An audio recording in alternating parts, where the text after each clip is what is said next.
Salve. Shalom. Assalamualaikum warahmatullahi wabarakatuh. Om Swastiastu. Namo Buddhaya. Salam kebajikan.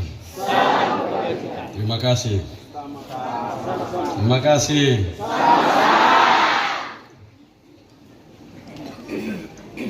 Yang saya hormati Bupati Malaka, Dr. Simon Lahak. Dokter, bagus, dokter itu yang perlu disebut juga. Tapi banyak dokter juga, kadang-kadang dokter tapi tidak mengerti kadang-kadang juga, Pak. Jadi memang sekolah itu kadang-kadang ada yang mengejar gelar, ada yang mengejar ilmu. Bagus kalau gelar sekalian ilmunya bagus. Tapi kalau yang biasa ngejar gelar, habis dapat gelar ilmunya hilang. Nah, itu tidak ada di Malaka, di tempat lain. Di Malaka tidak ada. Ketua DPRD Kabupaten Malaka dan seluruh anggota DPRD yang hadir, pimpinan OPD lingkup Kabupaten Malaka, Ketua Tim Penggerak PKK, Ketua Daba Wanita, para kepala sekolah yang hadir pada kesempatan ini, camat, para kepala desa, dan yang saya kasihi, saya banggakan, seluruh anak-anak siswa SMA SMK yang hadir pada kesempatan bahagia ini. Kita bersyukur bahwa di dalam kondisi yang sulit di dunia ini hari ini, Malaka masih bisa bergerak maju. Saya tadi pagi masih membaca secara serius sikap dari Badan Pangan Dunia, menunjukkan bahwa situasi dunia hari ini masuk pada kondisi krisis pangan. Dunia jadi kita kalau tidak kelola dengan benar, yang hidup pada tahun 1965, dunia sedang menuju ke arah itu. Karena itu kita akan bermasalah pangan secara luar biasa. Dan Malaka bersyukur bahwa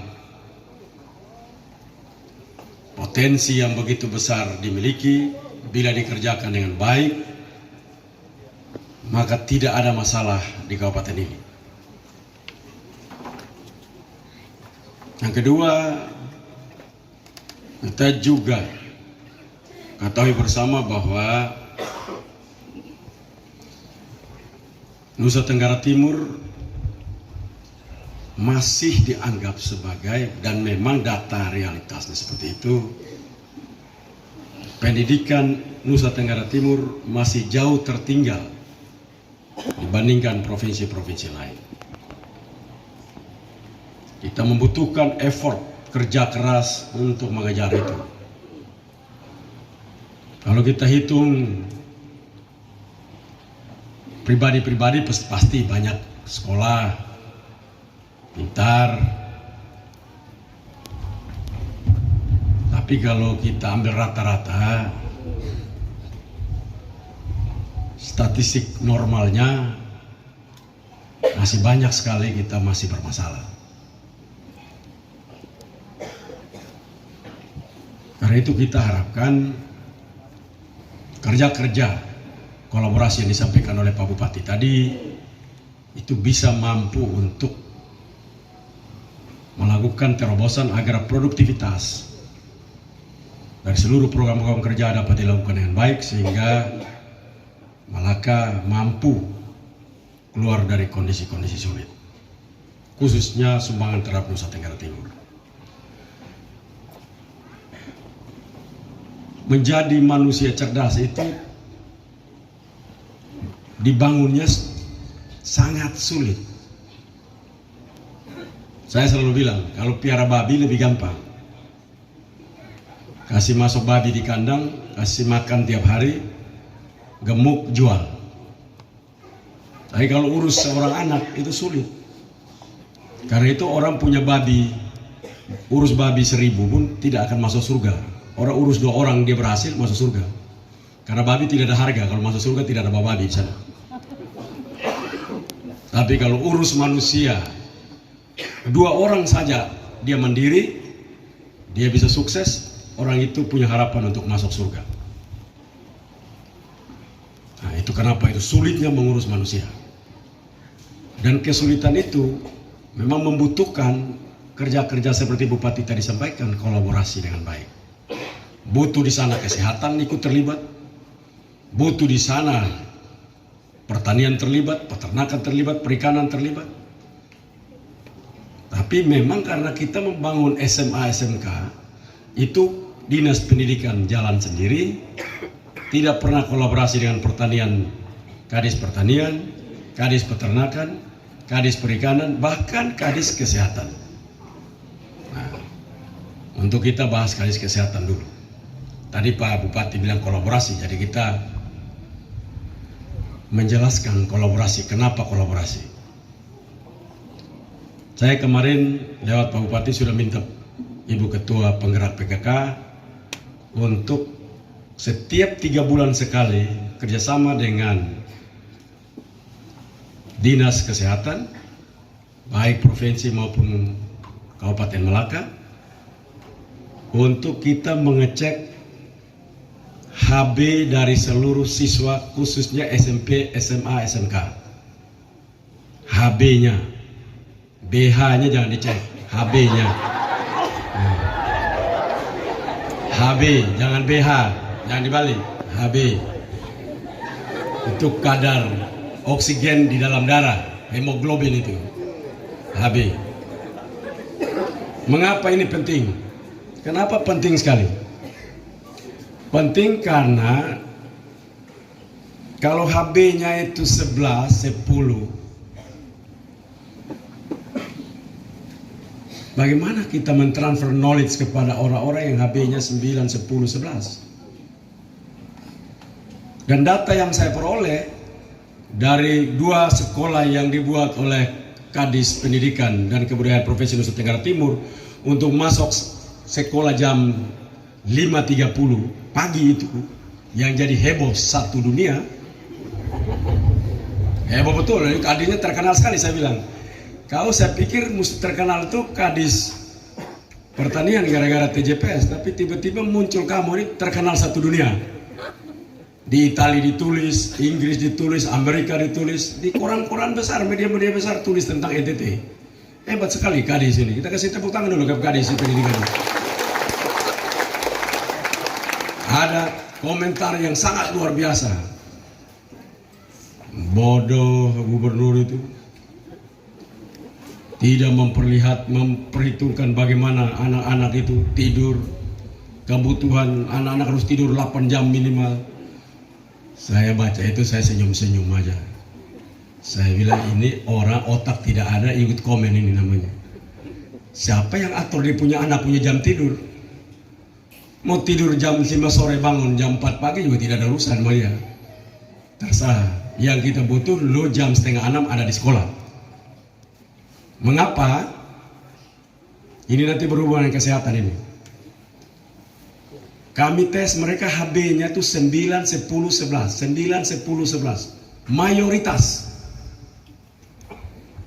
Pertanyaannya, mengapa ini dicek? Karena dia tidak makan pagi. Tidak breakfast.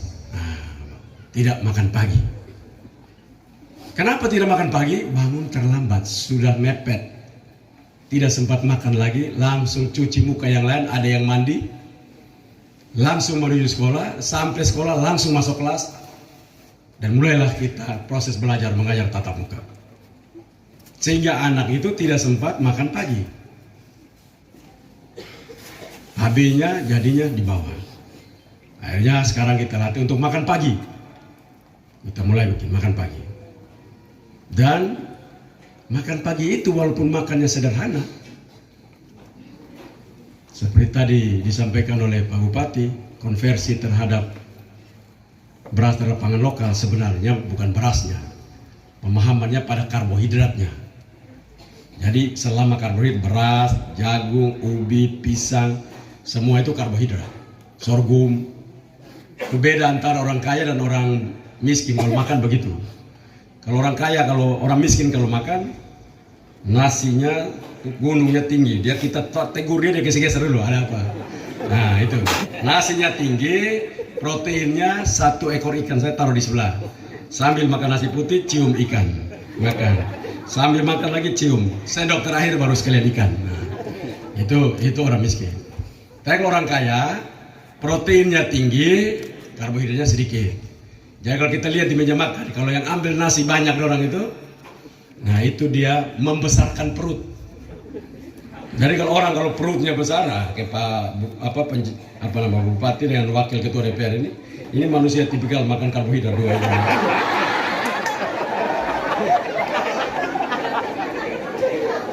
Itu karena hasilnya beda. Pak Bobi di belakang itu, Ketua Kadin Provinsi NTT, itu orang tipikal makan karbohidrat orang itu. Karena outputnya beda. Output yang makan karbohidrat itu yang besar itu perutnya. Tapi kalau output yang makan protein banyak, yang besar sel sarafnya. Sel saraf otaknya besar. Jadi itu kesehatan tadi itu penting itu. Jadi kalau mama kita lihat orang dua-duanya besar, syukur alhamdulillah. Bahwa orang ini selain perut besar, otaknya juga besar. Berarti seimbang makannya. Berarti nasi 5 piring tambah dengan protein 5 piring. Nah itu cocok juga. 5. Jadi besar, baik atas dan bawah besar sama-sama. Kira-kira begitu. Nah karena itu memang kita menyiapkan, dan setelah kita kasih makan pagi, dites kembali, HB mereka sekarang di ada 14 dan 16. Menunjukkan bahwa kita menyiapkan anak kita yang baik. Karena itu kepada Bapak Ibu Kepala Sekolah yang tadi ada, tolong taruh satu cara berpikir seperti ini. Tolong. Sekolah bukan tempat penitipan anak. Sekolah adalah sebuah keluarga, sebuah komunitas untuk membangun seorang manusia menjadi manusia berkualitas. Karena itu di dalam sekolah itu, ruang antara guru dan murid harus terjalin sebuah hubungan kekeluargaan yang baik.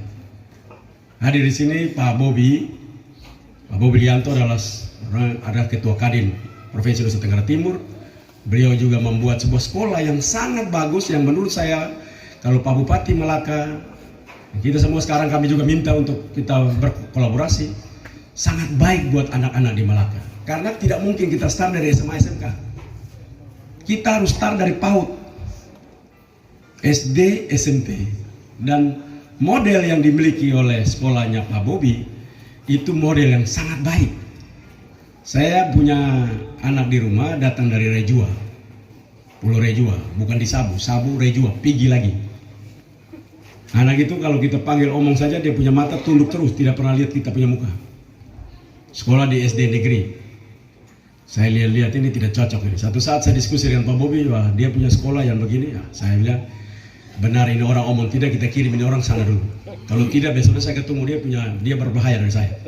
Karena dia nipu-nipu saya itu berarti. Jadi saya kirim anak ini ke sana. 6 bulan kemudian saya bicara dengan anak ini, dia tidak menjawab saya pakai bahasa Indonesia. Saya tanya, kamu pun sekolah gimana? Oh, I'm good, wonderful.